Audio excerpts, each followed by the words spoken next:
They found his body floating in the infinite pool of his mansion. Face up, eyes open, a strange smile struck on his lips. Next to him, a single red high heel. And just like that, Kola Ayeni, the richest man in the country, was gone. But it wasn't a robbery, and it wasn't suicide either. It was a trap. And the one who set it was not a stranger. It was someone he kissed, someone he trusted, someone he almost made his wife. Grab a seat and watch this amazing tale. This is not your usual love story. This is a tale of power, beauty, and betrayal. Kola Ayeni didn't come from wealth. In fact, he was raised in a humble house with 7 siblings. He often said the smell of soaked gari and hunger taught him everything he knew about survival. But one thing about Kola, he was obsessed with power. Even as a teenager, he swore he would never beg again. And he didn't. By 40, he owned properties in 3 states, 5 warehouses, and a mansion abroad that some people swore had golden bathtubs and doors that open when you whisper your name.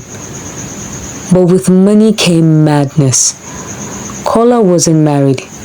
He never believed in the idea of giving one woman his name. Love is a lie we tell ourselves, he told his friends. But deep inside, Kola didn't want to love. He wanted to be worshipped. He had side chicks, 5 of them, and they all know each other. 1 for each weekend. Monday belonged to Rita, wild, sharp-tongued and fearless. Tuesdays for Ife, soft-spoken and gentle, with eyes like warm honey. Wednesdays for Amaka, smart, slay and bold. Thursday for Joy, young biracial, still in school. Friday was for Bella, the most mysterious of them all. Nobody knew where she came from. No family, no history, just beauty that made even the strongest men forget their names. They all knew each other, but no one dared to challenge Kola's role. As for Saturdays, Kola kept them for surprises. Sometimes he called 2 girls. Sometimes he sat by the pool, drank expensive wine, and talked to the stars. One day, Bella looked at him and asked, "Kola, what would you do if one of us betrayed you?" He laughed.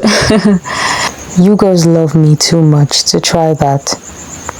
But Bella only smiled and said, "Everyone loves the sun until it burns them." 2 days later, Amaka came into his mansion, uninvited, shaking, afraid. "Kola, I need to talk to you. Alone." He was angry. No one broke his house rules. But her fear made him pause.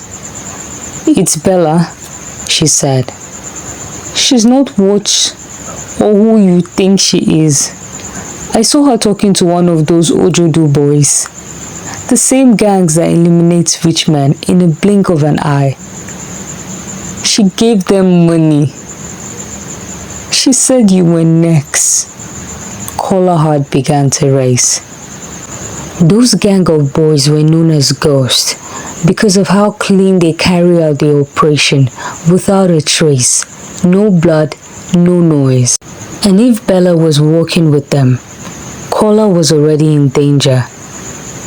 Every night, he watched footage. Every night, he observed until he saw it. Bella, opening his safe.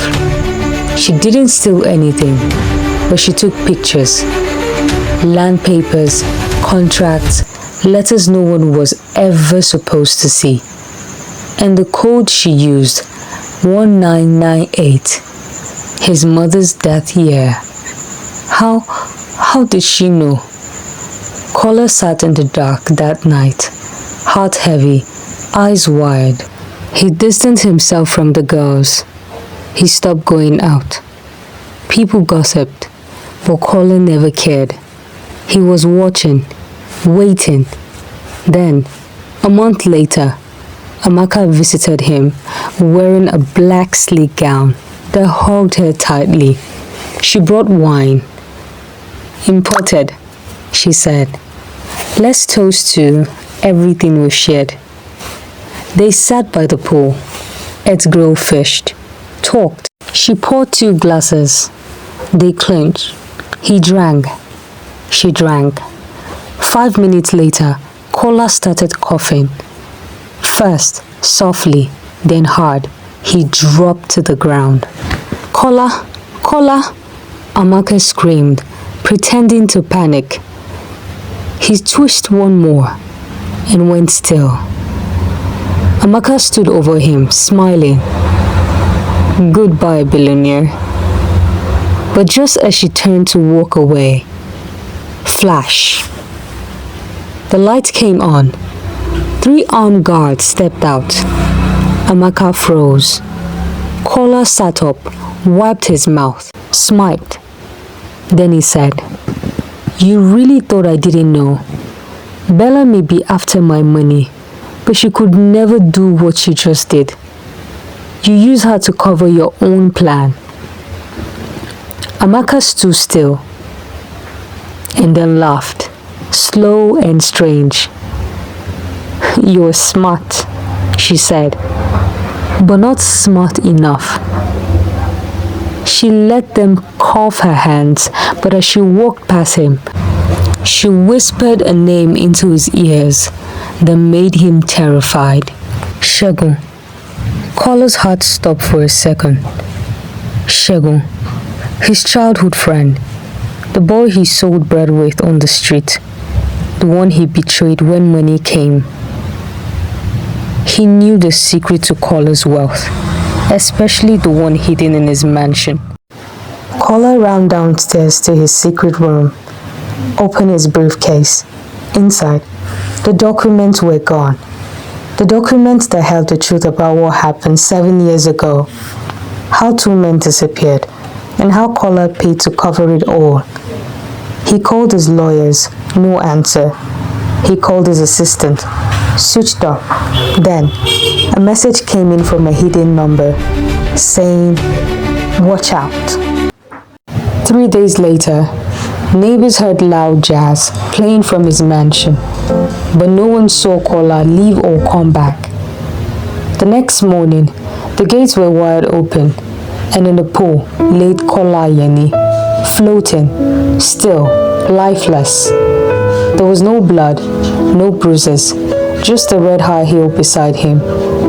They said it was suicide, but everyone who knew him knew better. Kola had loved life too much to want to end his life. Even power has a price. Sometimes, the bullet that ends you doesn't come from a gun. It comes from the smile of the one you trusted. Who do you think ended Kola? Was it Amaka, Joy, Rita, Bella, or Ife? Drop your answer in the comment below and tell us why you think so. Don't forget to hit the subscribe button for more interesting stories. Bye bye.